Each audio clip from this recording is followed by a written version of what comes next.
নমস্কার দর্শকবৃন্দ, আরএসটিভি লাইভের জ্যোতিষ সমাধানে আপনাদেরকে স্বাগত জানাই।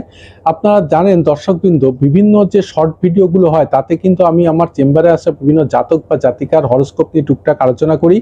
এই মুহূর্তে যে জাতিকার মহিলা বা ফিমেল তার হরোস্কোপ নিয়ে আলোচনা করব, তার হচ্ছে মীন লগ্ন এবং বৃষ রাশি এবং লগ্নের নবমপতি 1 2 3 4 5 6 7 8 9 অর্থাৎ বৃশ্চিক মঙ্গল অগ্নি রাশি জলরাশিতে কর্কটে কিন্তু নিচস্থ হয়ে গেছে, কর্কটেতে পড়ে গেছে তার ভাগ্য এবং নবমপতি ভাগ্য ঘরে 9th হাউসে রাহু।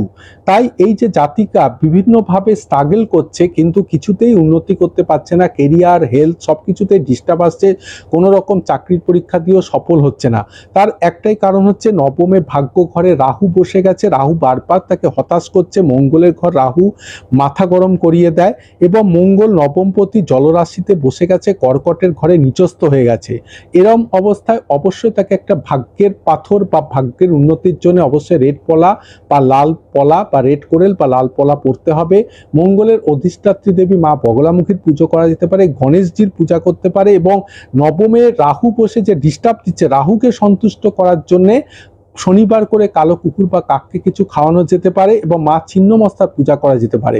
এরম অবস্থা অবশ্যই আপনারা আমার সঙ্গে যোগাযোগ করবেন, আমার ক্যাপশনে দেওয়া ফোন নাম্বারে আপনারা অবশ্যই আমার সঙ্গে যোগাযোগ করবেন। প্রতিকার দিয়ে দেবো, ভালো হয়ে যাবেন, ভালো থাকবেন। নমস্কার, ধন্যবাদ।